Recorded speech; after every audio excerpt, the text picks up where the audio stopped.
Dette er Jennifer LeClaire, grundlægger af The Awakening Prayer Hub's Global Movement. Dette er endnu en Awakening Live, Awakening Wednesdays, og i dag skal vi tale om Daniel Nashs bønssalvelse. Før vi går i gang, husk, at du kan blive en officiel del af vores bevægelse. Jeg rejser dedikerede forbedere op over hele verden, militante forbedere, til vækkelse i alle nationer. Folk oplever gennembrud i deres familie, gennembrud i deres by, gennembrud i deres nation. De vokser åndeligt. Tjek det ud på awakeningprayerhubs.com nu. Nu lad os gå i gang med dagens undervisning.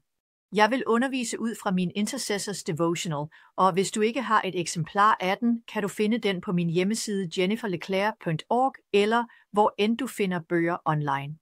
Dette er essentielt for forbedere. Så lad os komme i gang. Fader, i Jesu navn, jeg takker dig for din godhed, for din nåde, for din herlighed. Vi takker dig, Herre, fordi du er så god, fordi du underviser os, fordi du leder os, fordi du vejleder os, fordi du lærer os at bede. Lær os i dag om Daniel Nashs bønssalvelse. Herre, giv mig ord i Jesu navn. Amen. Så lad os se på et skriftsted, Kolossenserbrevet 4:2, og jeg vil læse fra New American Standard Bible.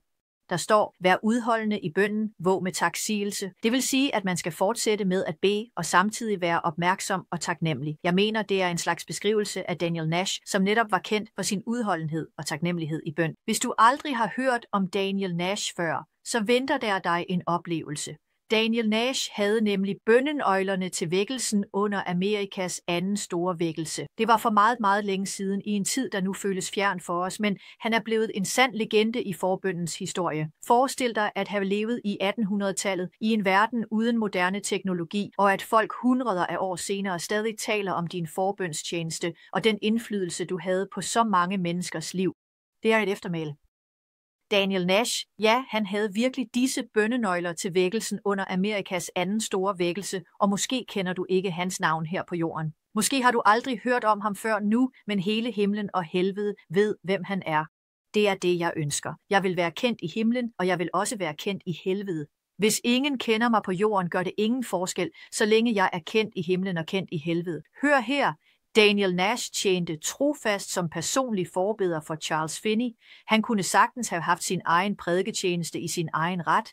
Han var begavet, han var talentfuld, men han svarede på det høje kald om at tjene en andens vision gennem bøn.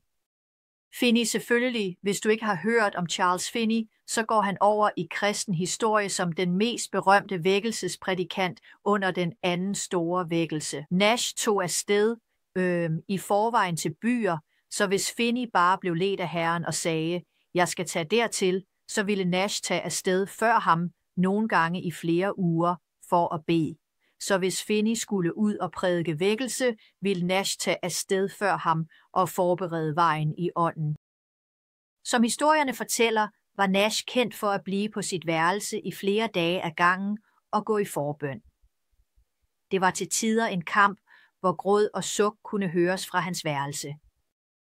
Daniel Kolenda fra Christ for All Nations fortæller, at Nash ikke holdt op med at gå i forbøn, før han følte, at den åndelige atmosfære var blevet forberedt til Finneys ankomst.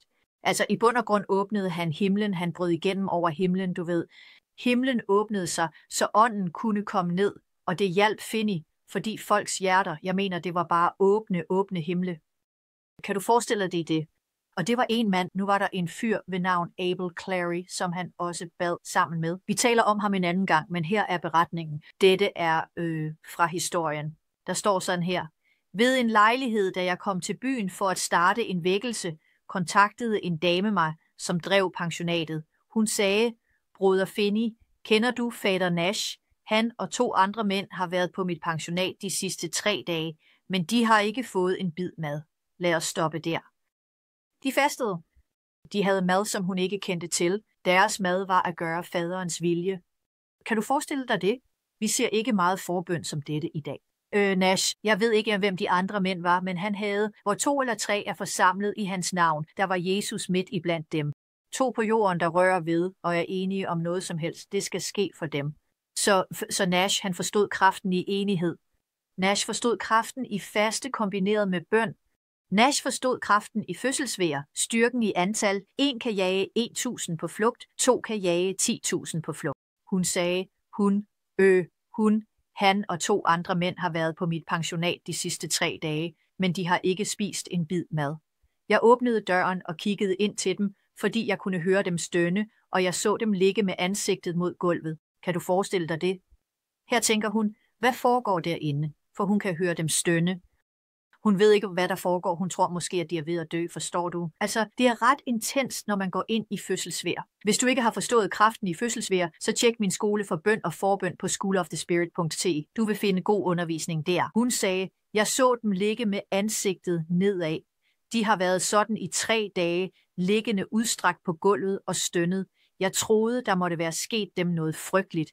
Jeg var bange for at gå ind, og jeg vidste ikke, hvad jeg skulle gøre. Vil du ikke nok komme og se til dem? Hun sagde, du må gøre noget. De her fyre spiser ikke. De stønner, de ligger med ansigtet nedad. Jeg ved ikke, hvad der sker.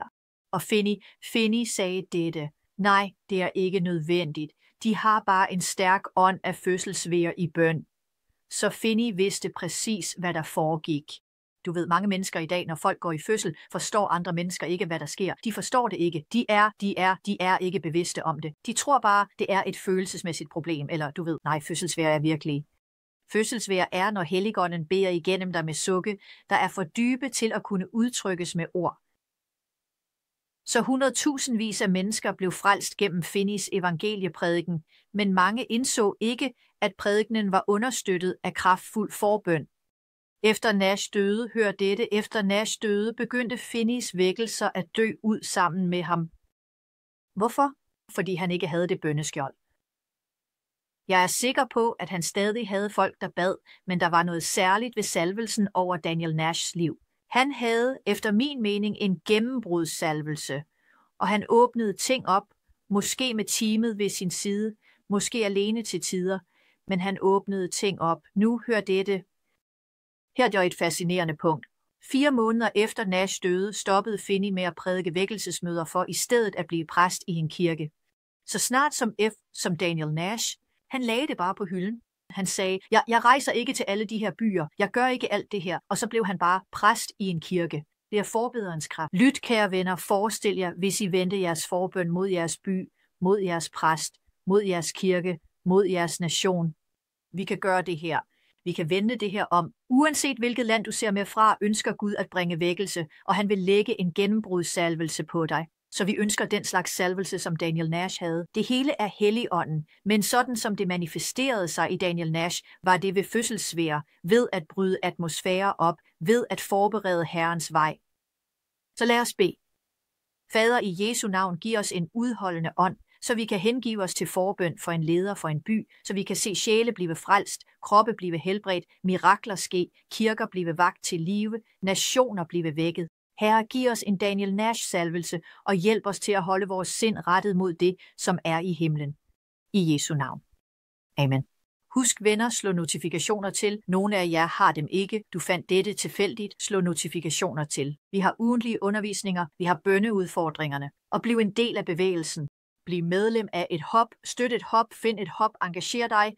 Vi kan ikke gøre det, vi gør, uden jeres støtte. Bønnestøtte, økonomisk støtte. Overvej venligst at blive sponsor.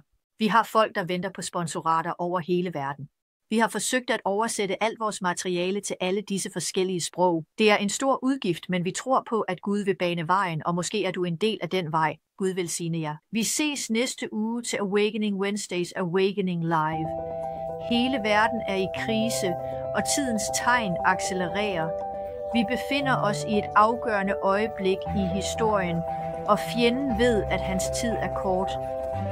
Men i 2007 vækkede Gud mig efter midnat og talte til mit hjerte om en tredje store vækkelse.